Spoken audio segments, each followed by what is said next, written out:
लड़कियां थोड़े टाइम से आएगा नहीं। बैठो उधर बैठो। चलिए उधर से पर्याप्त एक तरफ से बैठते हुए आइए और आगे पर्याप्त जगह अगर कुछ पड़ी हुई है ना तो आगे खिसक आइए। ये देखो दो टेबल बिल्कुल खड़ी पड़ी है। इधर बैठो। नहीं, दरवाजा अभी बंद रहने, खुला रहने दो, अभी बंद मत कीजिए, अभी कुछ गधे आ रहे होंगे। देखें तो देखें, क्लास अपनी कई दिन से चल रही है ना। तो कल मैंने सिंधु घाटी सभ्यता के बारे में बताया और कई दिन से चल रही है, तो कल से हम यहाँ पर क्या है, वीडियो बनाना भी प्रारंभ कर दिया है। तो वीडियो का मतलब समझते हैं ना आप इसका, किस तरह से मतलब यूट्यूब पर डाल देते हैं। यूट्यूब पर डालने से होता क्या पता है, चलो उसके बारे में तो मैं ज़्यादा मतलब ही नहीं है उस चीज़ से, तो ये यूट्यूब पर डाल देते हैं। अपना एक पता होगा आपके लिए, एक चैनल चल रहा है जिसका नाम है study your channel. Study your channel, हाँ काफ़ी दिन 2 साल पहले से का बना हुआ है। तो स्टडी से संबंधित ही कुछ चीज़ डाली जाती है उस पर।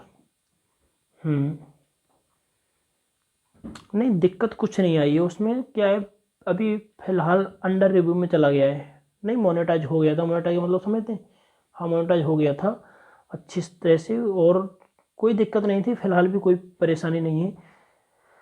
तुम लोगों का अगर साथ मिलता रहा तो कोई दिक्कत नहीं है, ठीक है। वो कहते नहीं है, मिल जाए साथ तुम्हारा तो दुनिया को दिखा देंगे, मौत को भी हम जीने का अंदाज सिखा देंगे, ठीक है। बस इसी तरह से पढ़ते रहिए, तुम्हें कोई परेशानी नहीं रहेगी। क्या है, वो तो अंडर रिव्यू में चला गया है, फिर वापस आ ही जाएगा बहुत ही जल्द। किसी प्रकार की दिक्कत कुछ नहीं, हालांकि परेशानी फिलहाल भी कुछ नहीं है और आने वाले समय में कुछ भी नहीं, वो सब सही हो जाएगा, ठीक है। तुम सिर्फ अपनी पढ़ाई के ऊपर ध्यान दीजिए।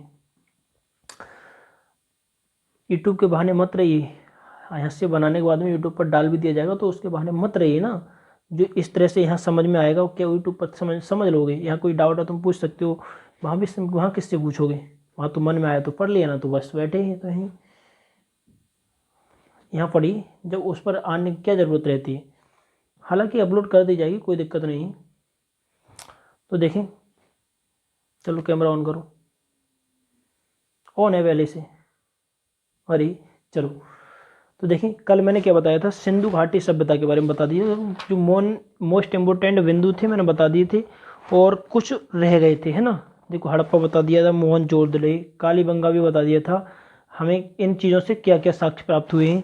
और चनहुदड़ो बता दिया था ना, एक व्यापारिक मतलब एक अधिकतर वहाँ से लेडीजों के साक्ष्य मिले हैं ना।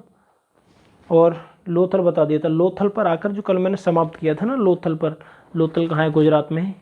यहाँ मतलब पहले से ही सी पोर्ट तैयार है। ये एक व्यापारिक केंद्र था, ठीक है। एकमात्र लोथल ऐसा स्थान था जिसके जो दरवाजे थे ठीक हाईवे पर खुला करते थे। बाकी के सिंधु घाटी सभ्यता के, हड़प्पा सभ्यता के सब जो दरवाजे हैं वो कहाँ खुला करते थे, मेन रोड पर नहीं खुला करते थे, ठीक है। तो ये लोथल के बारे में तो कल बता ही दिया है सब कुछ। यहाँ से हाँ, युगल समाधान भी लोथल से ही प्राप्त हुआ है, मतलब सतीव्रता का साक्ष्य यहाँ से, ठीक है। और यूट्यूब वाले भी अगर यूट्यूब पर देख रहे हैं ना तो तभी कंप्लीट समझ में आएगा। जो पार्ट 1 है ना सिंधु घाटी सभ्यता का पार्ट 1, उसे अच्छी तरह से देख लेंगे तभी तुम लोगों को समझ में आएगा, ठीक है। आजकल क्या है, अगर यूट्यूब पर देख रहे हो ना तो बहुत सारी अनेक तरह की चीज़ें प्राप्त हैं, लेकिन लड़का यहाँ तक पहुँच ही नहीं पाता है। अगर कोई व्यक्ति मोबाइल यूज कर रहा है तो वो यहाँ तक पहुँच ही नहीं पाता है। वो बस लक्ष्य क्या है ये पता ही नहीं है, अपना लक्ष्य क्या है। तो वो रास्ते में वैसी ऐसी वैसी चीज़ें मिल जाती हैं ना, बस उन्हीं पर भटक जाता है। एक कहानी है कि एक मतलब राजा था, किंग समझते ना। तो उसने अपने मतलब ये घोषित कर दिया कि कल सुबह सबसे पहले जो व्यक्ति मेरे पास आ जाएगा मैं बस उसे राजा घोषित कर दूंगा, अपना राजपाट आधा राज उसे दे दूंगा, ठीक है, आधा राज। तो अब पूरे नगर में ये शोर मतलब सूचना दे दी। अब सूचना पहुंचने से ही पूरे नगर में सब लोग खुश हो गए कि नहीं, हम तो कुछ तो आधी रात से उठकर तैयार हो गए, कुछ तो सोए ही नहीं इस खुशी में कि हम तो सबसे पहले ही पहुंच जाएंगे, आधा राजा में मिल ही जाएगा। लेकिन उस राजा ने क्या किया, उसने ये किया कि रास्ते में प्रत्येक गलियों में अनेक तरह के, कहीं तो पकवान रखे हुए हैं, कहीं पर मतलब नृत्य हो रहा है, तो कहीं पर मतलब ऐसी उनको जो लुभाने की चीज़ होती है ना, बस इस तरह की चीज़ें रास्ते में इतनी लगवा दी कि बस जो नगर वाले लोग थे निकलते हुए जा रहे थे तो बस उसी में भटक गए, कोई वहाँ तक पहुँच ही नहीं पाया। एकमात्र एक व्यक्ति जो था वो वहाँ पर पहुँचा बाद में जाकर, ठीक है। तो उससे पूछा कि रास्ते में तुम्हें कुछ दिखाई नहीं दिया, मिला नहीं तुम्हें, वो कोई पहुँच ही नहीं पा रहा है, मात्र तुम यहाँ आ गए, कैसे आए तुम बताओ। तो राजा ने उससे पूछा, तो उसने राजा के लिए बताया कि देखिए मैंने रास्ते में जो भी चीज़ थी मुझे कुछ दिखाई नहीं दिया। उन्होंने कहा बड़े बेवकूफ़ हो, इतनी सारी चीज़ें लगी हुई हैं तुम्हें कुछ दिखाई नहीं दिया। तो उसने बताया मुझे तो सिर्फ और सिर्फ अपना लक्ष्य, आधा राज्य दिखाई दे रहा था बस। तो क्या है, मोबाइल ओपन करेंगे, यूट्यूब खोला और मतलब नाचने वाले कूदने वाले अगर ऐसी तरह के या मतलब कुछ लव अफेयर से संबंधित इस तरह के वीडियो मिल जाएंगे, क्लिक करेंगे, बस फंस गए उसी में, अटक गए, पहुंच ही नहीं पाए उसके पास तक। कम से कम देखिए तुम्हारा अभी प्रेजेंट टाइम में तुम्हारी एज क्या है पढ़ने की, अगर इस समय को तुम ऐसे ही गुजार दोगे बाबू सोना करने में, तो क्या दोबारा आएगी लौट की? आ जाएगी? नहीं आएगी, ज़िंदगी में दोबारा वापस नहीं आ सकती, ठीक है। तो बस देखिए, अगर तुम मोबाइल ओपन किया है, यूट्यूब खोला है, किस उद्देश्य से खोला है, क्या देखने के लिए खोला है तुमने, ठीक है, उसी उद्देश्य से जिससे खोला है वही देखिए। देख लेंगे, स्टडी योर चैनल देख लेंगे, ठीक है। तो आज हम बात करेंगे, मैंने कहाँ लोथल तक बता दिया कल, आज बात करेंगे जो कुछ मोस्ट इम्पोर्टेंट बिंदु और रह गए थे जहाँ से कुछ साक्ष्य हमें प्राप्त हुए, उनके बारे में बात करेंगे, ठीक है। तो देखें, अब थोड़ी सूचना की तरफ ध्यान देंगे। कौन है गेट पर? देखो आने दो अंदर। अरे थोड़े समय की तरफ ध्यान दीजिए, कितना समय आने का, ध्यान दें इधर, देखें, बैठ जाओ उधर पीछे ही, देखें। तो अभी बात चल रही थी समय के बारे में ध्यान देने। देखो ये क्या है, समय बहुत ही जरूरी चीज़ होती है ना। अगर आज तुम ऐसे बर्बाद करोगे तो कल को तुम्हें ये तुम्हें बर्बाद कर देगा। एक व्यक्ति था, वो मतलब वहाँ से आना जाना और बना रहता था, तो देखा कि वह रोजाना उसी स्थान पर बैठा है। एक रोड है, रोड के किनारे जो होता है ना, वो मतलब फुलिया टाइप का होता है, वहाँ पर बनी हुई है, वहाँ जो बैठा हुआ है, प्रतिदिन हमें वहाँ पर बैठा मिलता था। उससे पूछा कि क्यों, तुम्हारे पास कोई काम धंधा नहीं है, क्यों बैठे रहते हो जगह? तो उसने बताया, बहुत ही बेहतरीन जवाब दिया। वो बोला कि देखिए मैं समय को बर्बाद कर रहा हूँ। क्या? समय को बर्बाद कर रहा हूँ। क्यों? क्योंकि समय ने मुझे बर्बाद कर दिया है। यदि समझ लो, उसका जवाब था कि मैं समय को बर्बाद कर रहा हूँ, समय ने मुझे बर्बाद कर दिया। कैसे? क्योंकि आज का जो समय है तुम्हारा समय का पालन करने का, लेकिन आज तुम इस समय को बर्बाद करोगे तो आने वाले समय में ये समय तुम्हें बर्बाद कर देगा, ठीक है। इसलिए प्रत्येक काम को अपने टाइम पर ही होना चाहिए, कितना समय है वही होना चाहिए, ठीक है। तो देखिए ये सुबह का जो क्लास है ना अपना, सुबह का क्लास अभी कितने 9:30 से है ना, तो 9:30 से कैंसिल करने के बाद में ये तुम्हारा पीछे कर दिया जाएगा, ठीक है। क्योंकि उस जो तुमसे पहले होते हैं ना, वो तुमसे बाद में आने वाले हैं। तो देखेंगे ये तुम्हारा जो वेस्ट रहेगा सुबह का, ये 7:30 नहीं 7:30 क्लियरली 7:30, 7 से 7:35 तक है, मतलब 7:30 से 7:35 तक आ जाना ही है ज़रूरी सबके लिए। तो 7:30 से 8:30 यानी कि 8:30 तक 1 घंटे का रहना है, ठीक है। तो हाँ बस उपलब्ध रहिए टाइम पर ही, गेट बंद करा दिया जाएगा, ठीक है। देखें, तो हमने कुछ इम्पोर्टेंट बिंदु थे जो सिंधु घाटी सभ्यता के, वो कल बताए थे, और बाकी कुछ बचे हुए थे वो आज बताएंगे, ठीक है। और कल जो टेस्ट मैंने बता दिया, अभी कल अवेलेबल हो जाएगा तुम्हारे लिए। तो देखें और बिंदु हैं, देखो चनुहुदलो बता दिया था मैंने, कालेबंगा भी बता दिया था कल, और आज हम बात करेंगे लोथल के बारे में बात चल रही ना, अंत में जो टॉपिक समाप्त किया वहाँ लोथल के बारे में बात चल रही थी। तो अपने ही भारत में और भी बहुत सारी चीज़ें मिली हैं, बहुत मतलब अनेक स्थान है, लेकिन जो मोस्ट इम्पोर्टेंट बिंदु रहेंगे हम उन्हीं के बारे में बात करेंगे। देखो बनवाली के बारे में बताया मैंने कल, हाँ बनवाली से क्या क्या साक्ष्य मिले। बनवाली है ना, बनवाली अभी नोट मत कीजिए, मैं बता दूंगा उसके बाद में। देखो बनवाली से मिलने वाले साक्ष्य क्या है यहाँ, बनवाली से देखो, बनवाली से बनावली है ना, बनावली है, बनवाली नहीं बनावली, ठीक है। तो बनावली से, इस शब्द से आपको ये समझ में आ रहा होगा कि यहाँ के जो शहर है यह जो स्थान है कितनी अच्छी सुंदर बनावट वाला होगा, लेकिन ऐसा कुछ नहीं है। जितना इसका नाम अच्छा है उतना ही यहाँ की जो व्यवस्था थी बहुत ही ध्वस्त थी। क्यों? ना तो यहाँ की कोई सिंधु घाटी की पूरी जो सड़कें थी ना सीधी पाई गई हैं, चौड़ी पाई गई हैं, लेकिन यहाँ की जो सड़कें थी टेढ़ी मेढ़ी पाई गई हैं। कहाँ की? बनावली की जो सड़कें टेढ़ी मेढ़ी पाई गई हैं। और विशेष अच्छे तरह के यहाँ के मकान भी नहीं मिले हैं। बनवाली से जो साक्ष्य मिले अच्छी तरह की व्यवस्था वहाँ की नहीं थी। तो वहाँ से और क्या मिला है देखो, कल मैंने बताया हल, मिट्टी का एक हल, खिलौने टाइप का हल है ना, वो मिला है वहाँ से। और भी कुछ चीज़ें हैं देखो, वहाँ से मिट्टी के बने मकान के साक्ष्य प्राप्त होते हैं। एवं नाली पद्धति का अभाव, मैंने बताया ना, अधिक जो मतलब सिंधु घाटी सभ्यता की पूरी जो नालियाँ थी ढकी हुई थी, ऊपर से कवर्ड थी ये, और सभी नालियों को एकत्रित करने के बाद में ये गटर में उनका पानी जाया करता था। लेकिन यहाँ की जो नालियाँ थी बिल्कुल ऐसी ढकी हुई कोई व्यवस्था ना थी, सड़कें टेढ़ी मेढ़ी पाई गई हैं यहाँ पर। तो ये साक्ष्य यहाँ से हमें प्राप्त हुए हैं, ठीक है। और एक ये क्या है, दुर्ग रहित, मतलब दुर्ग रहित, ये मतलब लोथल भी दुर्ग रहित था। दुर्ग रहित का मतलब समझते हैं ना, जैसे चारों तरफ से वाउंटिंग, ये भी एरिया वाउंटिंग वाला नहीं था, ठीक है। अब आगे बात करेंगे रोपड़ के बारे में। रोपड़ से क्या प्राप्त साक्ष्य प्राप्त हुए? रोपड़ से क्या साक्ष्य प्राप्त हुए? रोपड़ से देखो, रोपड़ से धान की भूसी, क्या? धान की भूसी। और यहाँ से तांबे की कुल्हाड़ी, कब्रगाह में आदमी के साथ कुत्ते को दफनाने का साक्ष्य। हाँ, हालांकि बुर्जहोम से मिला है, जो कश्मीर में बुर्जहोम है वहाँ से भी मिला है, लेकिन जम्मू कश्मीर के अलावा यहाँ से भी। कहाँ से? रोपड़ से। रोपड़ है कहाँ पर? ये गुजरात में है। कहाँ पर? गुजरात में। तो यहाँ से धान की भूसी, रोपड़ गुजरात, यहाँ से धान की भूसी मिली है। और यहाँ से आदमी के साथ कुत्ते को दफनाने का साक्ष्य।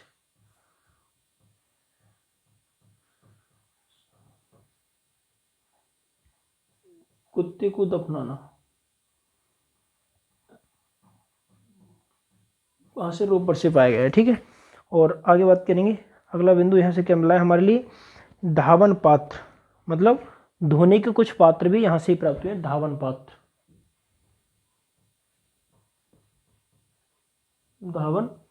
पात्र रोपड़ से, ठीक है। अगला बिंदु होगा सुरकोटदा। सुरकोटदा गुजरात में है ना ये, मतलब सुरकोटदा से क्या क्या प्राप्त हुआ है? सुरकोटदा से देखो, यहाँ से घोड़े की अस्थियां, विशेष तौर से सबसे मोस्ट इंपोर्टेंट बिंदु यही बनेगा यहाँ से कि यहाँ मतलब घोड़े की अस्थियां कहाँ से प्राप्त हुई हैं? तो वो सुरकोटदा से प्राप्त हुई हैं। गुजरात में सुरकोटदा। और अगर पूछ लिया जाए ना ये किस नदी के किनारे है सुरकोटदा, तो सुरकोटदा कच्छ एरिया है ना, कच्छ का रण, उस क्षेत्र की तरफ ये सुरकोटदा स्थित है। यहाँ से घोड़े के कुछ कंकाल मिले हैं, साक्ष्य मिले हैं घोड़े के कंकाल, ठीक है। और नगरों के विपरीत ये नगर दो भागों में बटा हुआ था। कैसे, कौन कौन से भाग थे उसके? गढ़ी तथा आवास क्षेत्र में विभाजित था। गढ़ी हुई और आवास क्षेत्र में विभाजित था। यहाँ पर एक बहुत ऊंचा सा दुर्ग पाया गया है, मिट्टी का बना हुआ, जो पीली मिट्टी से बना हुआ है, ठीक है। वहाँ पर क्या है कि एक बड़े आकार की शिला से ढकी हुई एक कब्र मिली है। उस जो दुर्ग मतलब चबूतरा बना हुआ है उस पर एक बड़ी मिट्टी से ढकी हुई एक कब्र मिली है। और कब्र में क्या है, ये कब्र स्थान में कलश समाधान का भी साक्ष्य मिला है। कहाँ से? सुरकोटदा से कलश समाधान का, मतलब अंत्योष्टि कार्यक्रम। अंत्योष्टि समझते हैं ना, अंतिम संस्कार, जिसे हम बोलते हैं ना अंतिम संस्कार। हिंदू धर्म में कितने संस्कार हैं? अगर किसी को पता है कितने संस्कार हैं हिंदू धर्म में? बताया किसी ने? बताओ, तुम बताओ। नहीं, हिंदू धर्म में टोटल जो संस्कार होते हैं वो 16 संस्कार होते हैं। कितने? 16 संस्कार। जन्म से लेकर मृत्यु तक जो अंतिम संस्कार होता है वो 16वां संस्कार होता है, मृत्यु पर होता है, ठीक है। तो हिंदू धर्म में टोटल संस्कार 16 संस्कार बताए जाते हैं, ठीक है। तो यहाँ से काम ये हो गया ना, सुरकोटदा से क्या प्राप्त हुआ हमारे लिए, अभी बता दिया, ठीक है। और अगला धौलावीरा, अगला बिंदु होगा सुरकोटदा, हो गया सुरकोटदा, नोट कर लो। सुरकोटदा से क्या प्राप्त हुआ है बता दिया। और उसके बाद में धौलावीरा, धौलावीरा से क्या हुआ है देखो,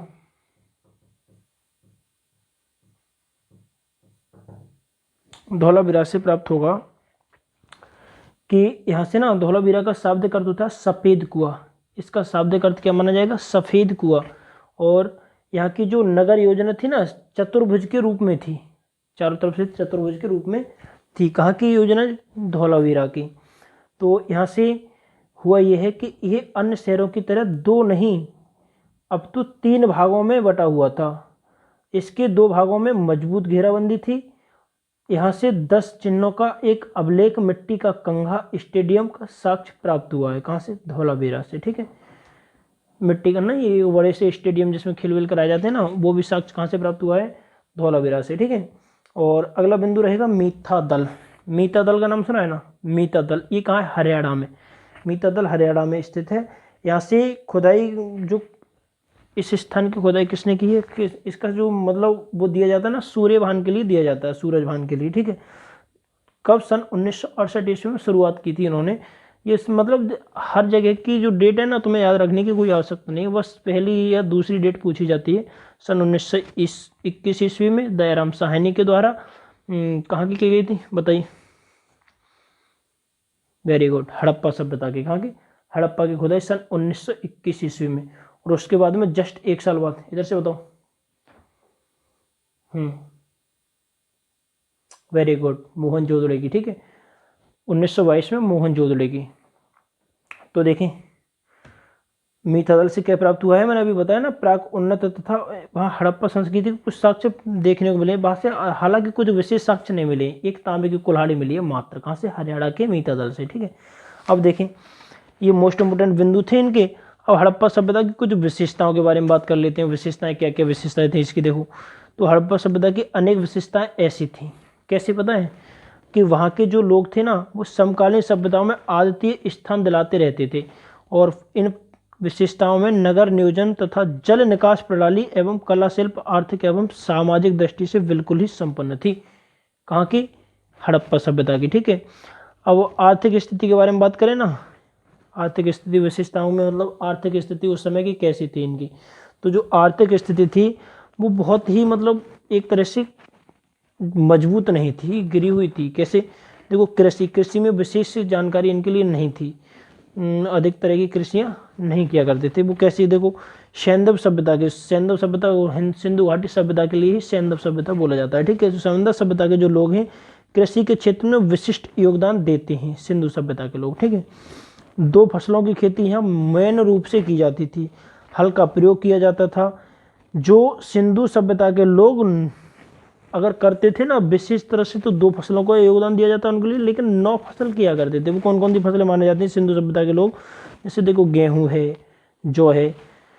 कल मैंने बताया, ये बताइए कि सर्वप्रथम मानव ने किस चीज की खेती, कौन सा अनाज उगाया? बताओ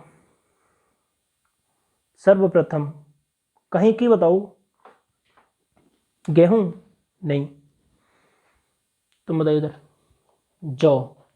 जौ कहाँ? वो इराक से प्राप्त हुआ है। जौ के साथ कहाँ से मिले? सर्वप्रथम मानव ने जौ की खेती की थी वो इराक से। ठीक है, और उसके पश्चात गेहूं की नंबर 2 पर वो कहाँ से? बताओ। मेहरगढ़ से। हाँ, सुलेमान और कीर्थर, सुलेमान कीर्थर परवेश रेडियो के बीच में है मेहरगढ़, वहाँ से गेहूं के साक्ष्य देखने को मिलते हैं। और चावल के साक्ष्य कहाँ से प्राप्त होते हैं? कोल्डीवा से, उत्तर प्रदेश। वासवेडो। देखें, अभी तो इनकी जो आर्थिक, मैं 9 अनाज बताए ना, कौन कौन से 9 अनाज? 9 अनाज जो उगाते थे वो 9 अनाज देखो कौन कौन से हैं। देखो, गेहूं है, जौ, राई, मटर, तिल, सरसों, चावल, कपास, बाजरा आदि ये पैदा किया करते थे। बस ये साक्ष्य यहाँ से प्राप्त हुए हैं। ठीक है, पशुपालन, अगर पशुपालन के बारे में प्राप्त बात करें ना, तो पशुपालन भी ये सैंधव सभ्यता के जो लोग हैं वर्तमान प्रेजेंट टाइम में जो किए जाते हैं ना, इससे ही कुछ मिलते जुलते थे। हालांकि पूरी तरह से ये नहीं थे, लेकिन इसी से कुछ मिलते जुलते थे। तो गाय, बकरी, भैंस है ना, और ये मतलब शुअर है, गेंडे से अधिक सबसे ज़्यादा परिचित किससे थे? ये गेंडे से परिचित थे। कैसे? गेंडे से परिचित थे। ठीक है, और चलो ये कंप्लीट हो गया। हाँ, ऊँट भी पाला किया करते थे। ऊँट के जो साक्ष्य मिले ना हमें वो कालीगंगा से ही मिले, प्राप्त हुए। ठीक है, बंदर है, खरगोश है, ये सब चीज़ के साक्ष्य वहाँ से मिल चुके हैं। ये पशुपालन है। ठीक है, अगर बात की जाए ना व्यापार की, उस समय की जो अभी सभ्यता, जो सिंधु घाटी हड़प्पा सभ्यता के जो लोग थे वो व्यापार किस तरह का व्यापार किया करते थे? तो व्यापार देखो, सिंधु सभ्यता में व्यापार एवं वाणिज्य उन्नत व्यवस्था था। इसकी पुष्टि हड़प्पा, मोहनजोदड़ो और लोथल। कहाँ से? हड़प्पा से, मोहनजोदड़ो से। मैंने बताया ना भी, मतलब चनहुदलो एकमात्र ऐसा शहर था जहाँ दुर्ग रहित था, चारों तरफ से कोई भी किधर से अपनी दुकान खोल सकता था। और उसके पश्चात लोथल, लोथल भी एक व्यापारिक क्षेत्र था प्रेजेंट टाइम में की अपेक्षा, पहले भी बहुत ही डेवलप्ड था लोथल गुजरात का। ठीक है, वहाँ पहले से ही हमें सी पोर्ट देखने को मिला है, बंदरगाह है, जो वर्तमान समय में भी है और पहले भी वहाँ सबसे पहले इन सभ्यता के लोगों के मतलब समय में भी तो हमें बंदरगाह देखने को मिला है। तो कौन कौन से शहर हैं? देखो, मोहनजोदड़ो है, लोथल है, और अधिकतर यहाँ से ही किया जाता था। और मतलब व्यापार इनका किस देश के साथ किया हो जाता? इराक के या फारस के साथ में। ठीक है, तो देखें, हाँ चलो, ये व्यापार का हो गया। और सामाजिक स्थिति, ये कैसी थी, मतलब कृषि कैसी थी, इनकी आर्थिक स्थिति के बारे में बता दिया। अब सामाजिक स्थिति देख लो, सामाजिक स्थिति कैसी थी इनकी। सामाजिक जो स्थिति थी वो सामाजिक, मतलब जो कुछ देवी देवता होते हैं ना, उनकी भी पूजा किया करते थे। मातृ देवी की मूर्तियाँ हैं, मतलब बहुत सारे चीज़ मिली है। देखो, पुरोहित आवास मिला है ना, पुरोहित आवास, जो मतलब पंडित जी वाला ट्रिक बताई थी मैंने याद करने के लिए, वो पुरोहित आवास कहाँ से प्राप्त हुआ बताएगा? कौन बताएगा? पुरोहित आवास, अन्नागार, स्नानागार, और उसके पश्चात चौड़ी सड़कें कहाँ से प्राप्त हुई? शाबाश, मोहनजोदड़ो से। बैठो, देखें, तो यहाँ से क्या है, जो सामाजिक स्थिति इनकी थी, समाज की इकाई परंपरागत और तौर पर परिवार थी। मातृ देवी की पूजा तथा मोहरों पर अंकित चित्र से यह परिलक्षित होता है। इनकी जो मोहरें होती थी ना, किस चीज़ की मोहरें थी? एक सींग वाले जानवर की। हालांकि और भी जानवरों की मतलब मोहर देखने के लिए मिली है, लेकिन ये लोग सबसे ज़्यादा परिचित किस जानवर से थे? सबसे ज़्यादा परिचित थे इस एक सींग वाले जानवर से। एक सींग नहीं, एक सींग वाले।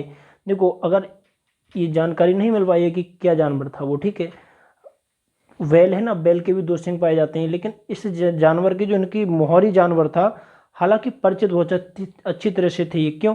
क्योंकि बहुत ही इनकी, क्योंकि इनके ये मोहरी जानवर था, इसलिए। ठीक है, तो एक सिंग वाला जानवर, ठीक है। और व्यापारी, अधिकारी, शिल्पी, जुलाहे एवं श्रमिक विभाजित था। योद्धा वर्ग के अस्तित्व का साक्ष्य नहीं मिला है वहाँ से। आजकल क्या है ना, मतलब अधिक मतलब योद्धा होते हैं या युद्ध किया जाता है, वहाँ से योद्धा वर्ग का साक्ष्य बहुत कम मिला है सिंधु सभ्यता से। ठीक है, जो भोजन एवं वस्त्र, भोजन किस प्रकार का किया करते थे या किस तरह के कपड़े पहना करते थे वो तो देख लेते हैं। देखो, भोजन के रूप में इसने इस सभ्यता के लोग गेहूँ, जौ, खजूर और इसके साथ ही साथ भेड़, सुअर और मछली का भी मांस खाया करते थे। कौन? सिंधु सभ्यता के लोग। ठीक है, और ये किस मतलब इस भोजन करते थे, किस तरह के बर्तनों में भोजन किया करते थे? तो देखो, ये मिट्टी तथा धातु से बने कलश है, थाली है, मिट्टी के बने कुछ बर्तन मिट्टी के, जिन्हें हम मृत भांड बोलते हैं। मृत भांडों के बारे में मैंने बताया? अभी नहीं बताया, तो चलो इस, हाँ, तुम्हारा जो मृत भांड का टॉपिक रहेगा वो कल और टेस्ट दोनों एक साथ में कंप्लीट हो जाएंगे। ठीक है, फिर इसके बाद में जो आएगी वो कौन सी सभ्यता आएगी? वैदिक सभ्यता, आर्यों का आगमन। ठीक है, हाँ देखें, और एक प्रश्न ऐसे पूछ लिया जाता ना, ये सबसे सिंधु सभ्यता के जो लोग थे किस जानवर से सबसे अधिक परिचित थे? तो एक सिंग वाले जानवर से। और हालांकि हाँ, ये कुत्ता है, मतलब बकरी है, शेर है, हाथी है, और इन तरह के जानवरों से भी बहुत परिचित थे, लेकिन सबसे ज़्यादा परिचित एक सिंग वाले जानवर से थे। और ये प्रश्न तो अधिकतर पूछा ही जाएगा कि ये किस जानवर से बिल्कुल परिचित ही नहीं थे, किस जानवर के साक्ष्य इनको मिले ही नहीं है सिंधु घाटी सभ्यता में? तो वो हो जाएगा गाय, क्योंकि ये लोग गाय से भली भांति परिचित नहीं थे। गाय के साक्ष्य हमें कहीं देखने को मिले ही नहीं सिंधु सभ्यता में। ठीक है, तो ये देखो, मृत भांड मिट्टी के बने बर्तनों में है, तांबे के बर्तनों में है। जैसे कि कुछ बर्तनों के उदाहरण लेते हैं, तस्तरी है, गिलास है, थाली है या चम्मच का प्रयोग किया करते थे। सूती एवं ऊनी वस्त्र, दोनों प्रकार के वस्त्र पहना करते थे ये लोग। और पुरुष वर्ग दाढ़ी एवं मूंछों का शौकीन था। सिंधु सभ्यता के जो लोग थे, पुरुष जो लोग थे ना, दाढ़ी एवं मूंछें मतलब उनकी बड़ी बड़ी हुआ करती थी। ठीक है, और तांबे से निर्मित कुछ मतलब दर्पण मिले हैं, मतलब कंघी मिले हैं, और उसके उस्त्रे भी मिले हैं वहाँ से। आभूषणों का प्रयोग एवं पुरुष महिलाएं दोनों करते थे। जैसे काजल, पाउडर, लिपस्टिक वही मैंने बता दिया चनूदलों में, है ना। ये छोड़िए और चलिए आभूषण, देखो आभूषण के बारे में ध्यान देंगे। आभूषणों में कंठधार, भुजबंद है, कर्णफूल है, जानते होंगे लड़कियां तो सब जानते होंगी आभूषण आभूषण के बारे में तो बहुत ज़्यादा ध्यान देते हैं ना। चलो ये छोड़िए, अब आगे देखते हैं। सामाजिक स्थिति हो गई। अब देखो सभादान पद्धति के बारे में बात करेंगे। सभादान पद्धति किस प्रकार की थी इन लोगों की। देखो 3 प्रकार से सभादान पूर्ण, आंशिक एवं दाह्य संस्कार एवं प्रमाण मिलता है।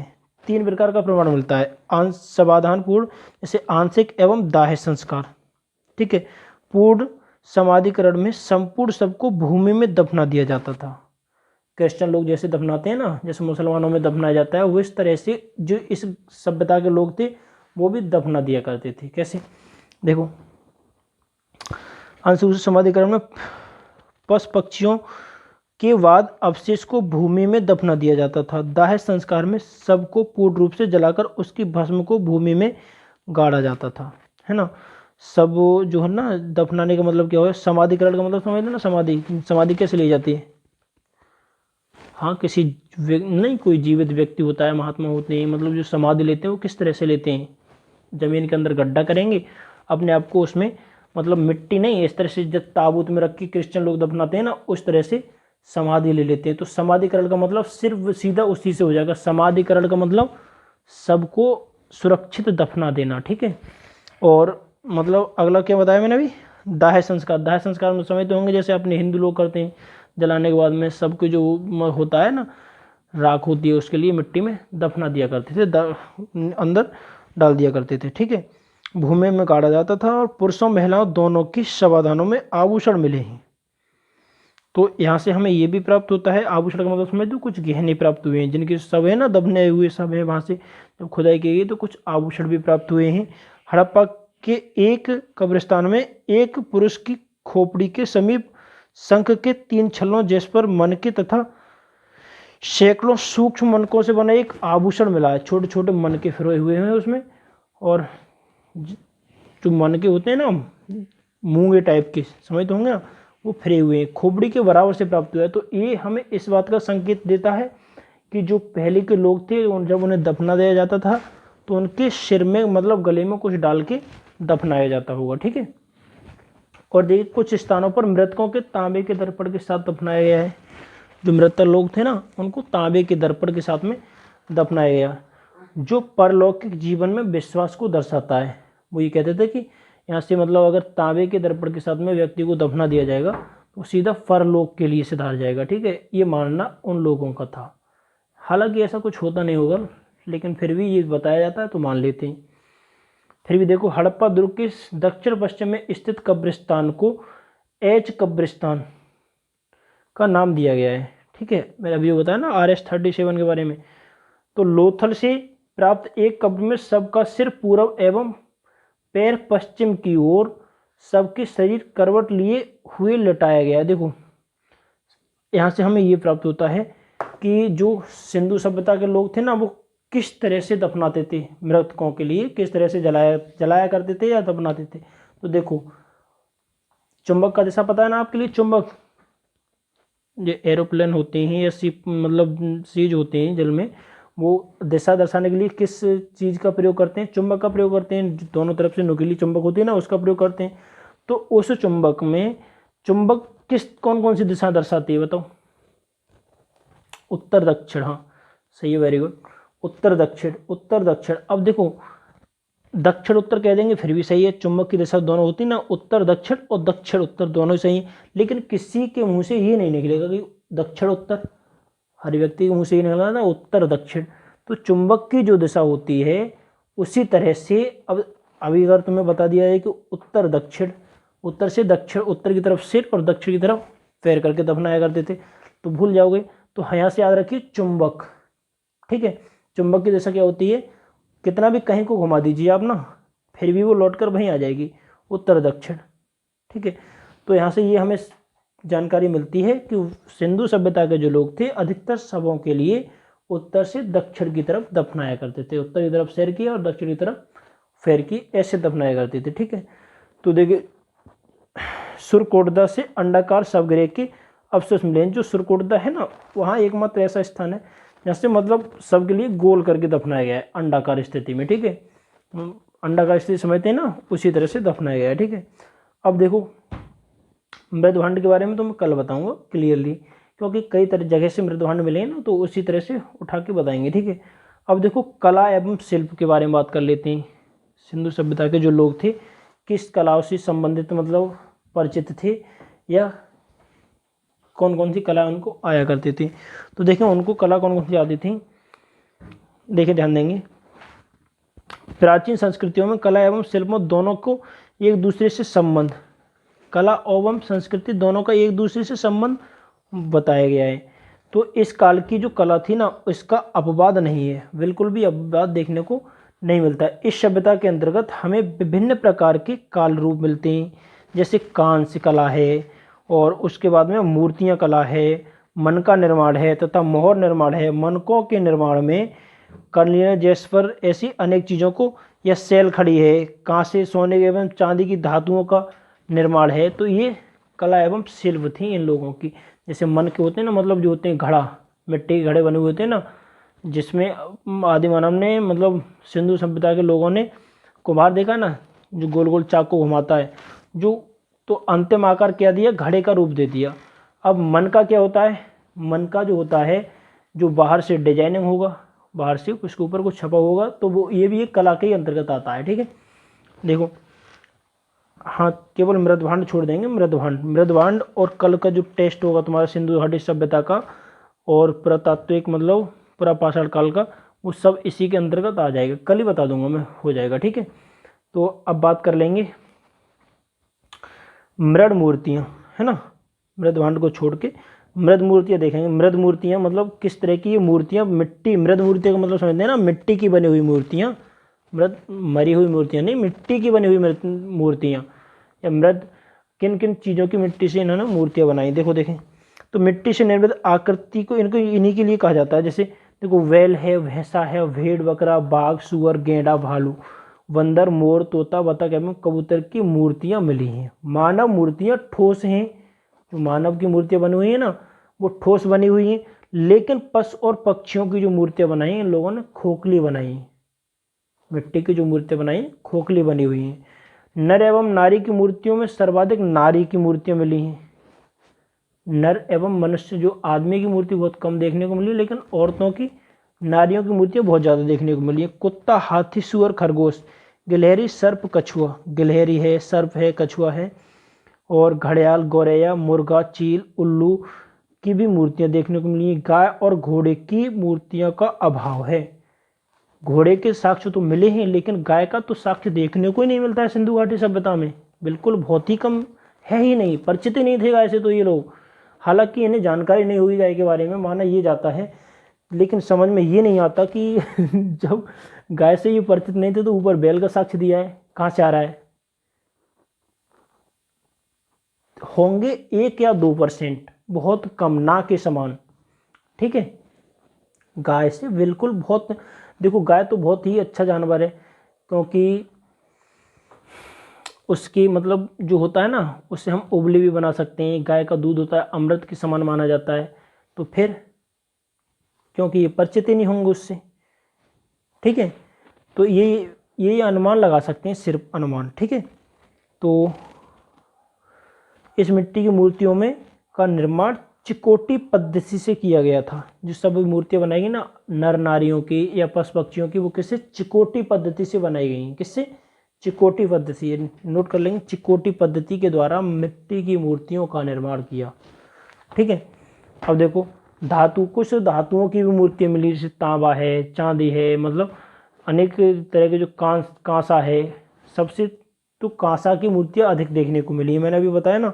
जैसे मतलब मोहनजोदड़ो पर जो एक नाचती हुई स्त्री मिली है ना, पशुपति के सामने खड़ी जो नाचती हुई स्त्री मिली है, इसकी मूर्ति किस चीज़ की है, वो भी कांसे की मूर्ति ही प्राप्त हुई है वहाँ से, ठीक है। तो देखें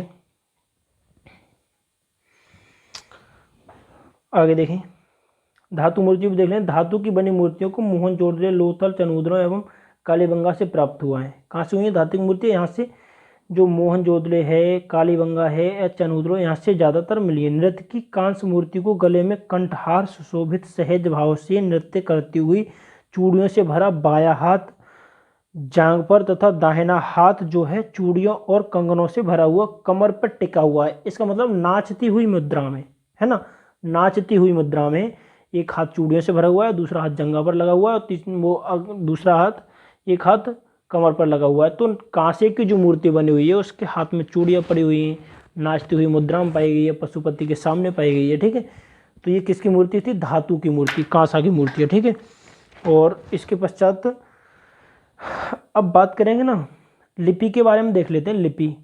सिंधु घाटी सभ्यता की लिपि क्या थी, पता है?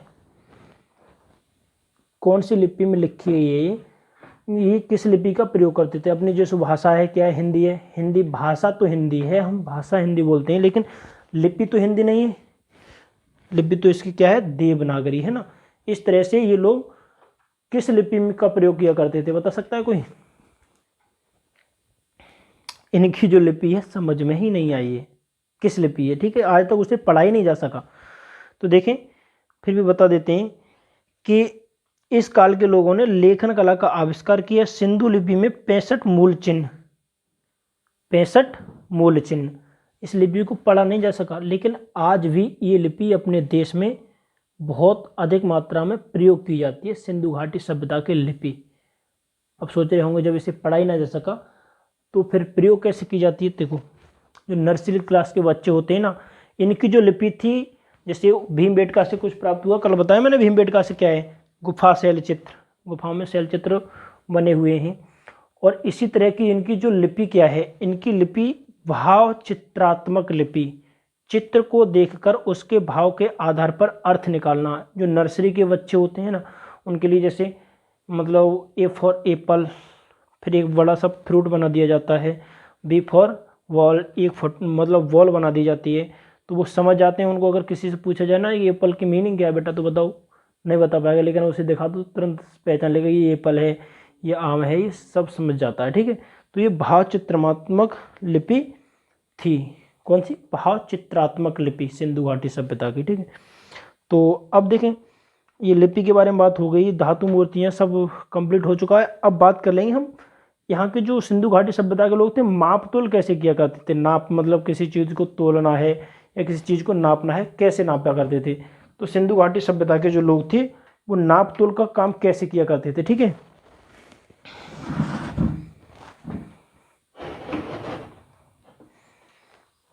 चलो देखिए, पीछे साइलेंट, शांत रहे। सिंधु घाटी सभ्यता के जो लोग थे, इस काल में लोगों के माप तोल का जो वाट था ना, अब आज के ज़माने में क्या है ना, हम अगर किसी को कोई चीज़ चाहिए 10 ग्राम में मिल सकती है, 20 ग्राम मिल जाएगी, 50 ग्राम, 100 ग्राम, हर तरह के वाट तैयार हैं। लेकिन सिंधु घाटी सभ्यता के लोगों के पास जो नाप तोल करने का चीज़ हमें साक्ष्य प्राप्त हुए हैं, वहाँ से वो उनके पास सिर्फ एक 16 किलो का वाट पाया गया है। 16 से अगर किसी को तुम्हें कुछ चीज़ खरीदनी है ना, मिठाई खरीदनी है किसी के लिए या कुछ और चीज़ खरीदनी है, तो तुम्हें 16 किलो से कम नहीं, 16 किलो तो खरीदनी ही पड़ेगी, क्योंकि उससे कम का वाट ही नहीं पाया गया है। अगर हाँ दोगुनी, अगर उससे ज़्यादा खरीदोगे तो 20 किलो नहीं मिलेगी, 25 नहीं मिलेगी, 32 किलो, 16, 32, 64, और फिर मतलब 16 का ही भाग मतलब गुणा की गई है, वो इसी तरह के उनके पास वाट पाए गए हैं। और देखो एक बात और ध्यान दें, ये वाट उनके अब 16 किलो के, 32 किलो के और मतलब 64 किलो के है किस चीज़ के? तो ये किस चीज़ के पाए गए हैं? देखो, कोई मतलब गोलाकार पाया गया है, कुछ पत्थरों के पाए गए हैं, कुछ लकड़ी के भी पाए गए हैं वहाँ से। ठीक है, और अधिकतर यहाँ से जो मोहनजोदड़ो है ना, वहाँ से क्या है, लोथल है, मोहनजोदड़ो से एक सीप मिली है, और लोथल से एक हाथी का दांत पाया गया है। हाथी के दांत का एक पैमाना बना हुआ है, उस पर माप तोल लिखा हुआ है, कुछ मतलब डिजाइनिंग बनी हुई है, यहाँ से इतना हाथी के दांत का। ठीक है, और हाँ बहुत कीमती होता है हाथी का दांत, आज भी लोग हाथी में, देखो कुछ समय पहले देख सुना होगा आपने, एक न्यूज में था कि तालाब में जहर मिलाकर बहुत सारे हाथियों की हत्या कर दी गई। ठीक है, काजीरंगा नेशनल पार्क है ना, शायद वहीं पर की घटना है ये। तो तालाब में जहाँ पानी पीने आएंगे हाथी, वहाँ पर जहर मिला दिया और उसमें हाथियों की वो हो गई, मृत्यु हो गई। और फिर वहाँ से हाथियों के दांतों को, मतलब हालांकि वो व्यापार वहाँ से कर नहीं पाए, हाथियों के दांत का पहले ही काफ़ी व्यापार हुआ होगा, तो हाथी का दांत सब मतलब शुरू से ही बहुत कीमती होता है। तो हाथी के दांत के से निर्मित एक पैमाना मिला है वहाँ से, ठीक है। लोग मापना भी इसी से जानते थे। और एक ऐसे डंडे टाइप के मिले, डंडे टाइप के, उन पर लिखे हुए हैं कि यहाँ से इतना, यहाँ से इतना, जिससे मतलब कोई चीज़ मापनी है, एग्जाम्पल तो लो कोई तरल पदार्थ ना मापना है ना, तरल पदार्थ मापना है तो उन्होंने किसी बर्तन में भरा और वो डाल, मतलब पैमाना है उससे डाल दिया और बता दिया यहाँ से 2 लीटर हो गया इतना, ठीक है, या 5 लीटर हो जाएगा। उस पर जो अपनी डिजाइनिंग बना दी होगी, यहाँ तक 5 लीटर हो जाएगा, यहाँ तक 10 लीटर होगा, इस तरह के। और एक बड़ा सा मतलब डंडी टाइप का एक रोल मिली है वहाँ से, ठीक है, उस पर भी इसी तरह के जो पैमाने पर लिखे हुए हैं वो उस पर भी लिखे हुए हैं, ठीक है। जैसे ये पैमाना होता है ना, पैमाने पर देखो होंगे, इस पर तो शायद इस सादा वाला है, इस पर नहीं है छपे हुए, तो इस पर होते हैं।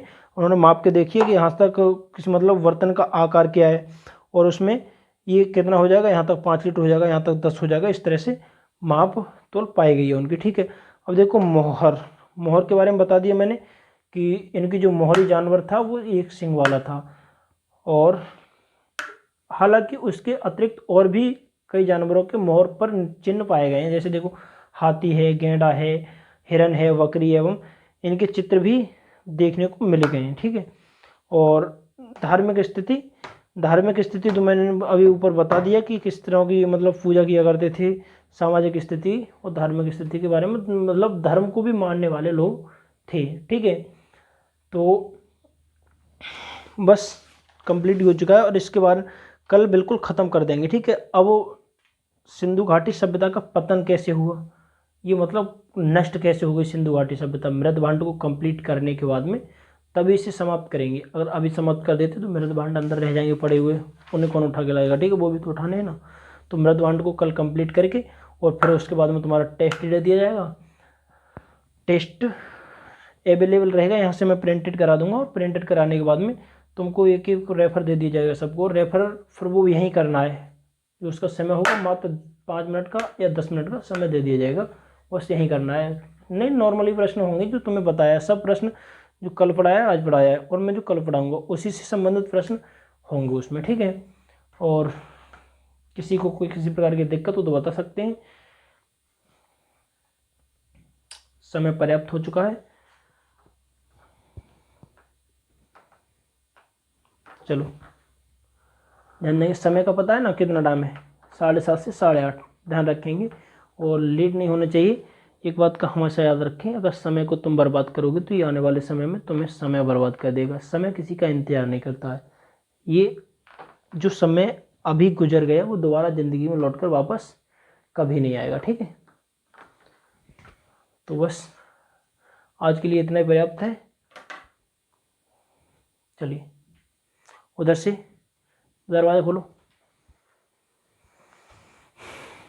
आफत कैसी रहती है, जब तुम्हें जाने की इतनी जल्दी रहती है फिर आती क्यों, चुपचाप बैठे रह करो ना वहीं पर जाके, क्यों इतनी जल्दी रहती है। उधर से पहले गर्ल्स लोग निकले, गर्ल को निकले दीजिए, चलो जाओ, नहीं सब निकलो, लड़के अपने स्थान पर जहाँ बैठे वहीं बैठे रहें बिल्कुल।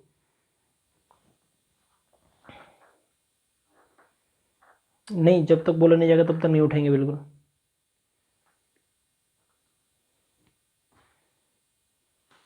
ये ईयरफोन चिंगम ये किसी की होने नहीं चाहिए क्लास में, सब घर पर रख के आए, वहीं पर यूज करें, यहाँ लेके नहीं आना चाहिए कोई भी, तोड़ दिया जाएगा बिल्कुल कल। चले चलो उठो तुम भी जाओ, ठीक है, नमस्ते, जीते रहो जीते रहो, चलिए।